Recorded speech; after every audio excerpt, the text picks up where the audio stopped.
হাই everyone, কি খবৰ আপোনালোকৰ? পোনপ্ৰথমে আপোনালোক সকলোকে কাতি বিহুৰ শুভেচ্ছা জ্ঞাপন কৰিছোঁ আৰু লগতে ভগৱানৰ ওচৰত আপোনালোকৰ মংগল কামনা কৰিছোঁ। আপোনালোক সকলোকে মই অন্য এটি ভিডিঅ'লৈ স্বাগতম জনাইছোঁ। আজি যিহেতু কাতি বিহু, গতিকে কেনেধৰণেনো মই কাতি বিহু আমাৰ এইফালে মানে আমাৰ ঘৰৰ ওচৰত কেনেদৰে কাতি বিহু উদযাপন কৰে তাকে আপোনালোকক আজি দেখাম বুলি ভাবিছোঁ। গতিকে আমি এতিয়া ঘৰটো চাফা কৰি লওঁ, তাৰপিছত আপোনালোকৰ লগত লগ পাই আছোঁ। আমি এতিয়া ওলাই যাওঁ দুইজনী তুলসী পুলি আনিবলৈ। তুলসী পুলি আমাৰ ঘৰত নাই, গতিকে ওচৰৰ ববৌহঁতৰ ঘৰৰ পৰা আনোগৈ, আনিবলৈ ওলাই যাওঁ। আনি পেলাই আমি তুলসী এনেই আৰু জাষ্ট টাবতে ৰুই পেলাই আৰু আজি নিয়মটো কৰিম। সেয়াই ব'লকচোন আপোনালোকক দেখাম।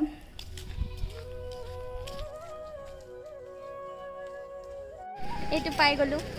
200 रुपए दे और 50 रुपए काट ओवर एक्टिंग के वजह। এতিয়া গৈ পেলাই ৰুমগৈ।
প্ৰত্যেক বছৰে আমি এনেদৰে কাতি বিহু উদযাপন কৰোঁ আৰু এই বৰ্তাহঁতৰ ঘৰতে আমি সদায় সামৰণিটো মাৰোঁহি, এনেদৰে বহি মেলি চাহ খাই। এয়া বৰ্তাই আনিছে আমাৰ হাত ধোৱা নতুন ষ্টাইল, দেখিছেনে সকলোৱে। এনেদৰে আমি ফূৰ্তি কৰোঁ কাতি বিহুৰ দিনাখন। এনেদৰে আমাৰ ঘৰৰ ওচৰত উদযাপন কৰা হয় কাতি বিহু। আপোনালোকক কেনেকুৱা লাগিলে প্লিজ কমেণ্টত জনাব। আমাৰ এই বছৰৰ কাতি বিহুৱে সামৰণি পৰিলে। এয়া সকলোখিনি এতিয়া ঘৰা ঘৰি যাবলৈ ওলাইছে। আমি ওলাই আহিছোঁ ঘৰলৈ যাবলৈ, গতিকে ঘৰত গৈ পেলাই আপোনালোকক লগ পাই আছোঁ মই। এতিয়া ঘৰ পাই গ'লোহি। আপোনালোকে ভিডিঅ'টো কেনেকুৱা পালে জনাব। যদিহে ভাল পালে লাইক, শ্বেয়াৰ এণ্ড ছাবস্ক্ৰাইব কৰি দিব মোৰ চেনেলটো। আৰু আপোনালোকৰ ঘৰৰ ফালে কেনেধৰণে কাতি বিহু উদযাপন কৰে আপোনালোকে ক'ব। আমাৰ ঘৰৰ ফালে এনেকৈয়ে কৰোঁ আমি কাতি বিহু উদযাপন। গতিকে আজিলৈ আহিছোঁ, ধন্যবাদ। खत्म, बाय बाय, टाटा।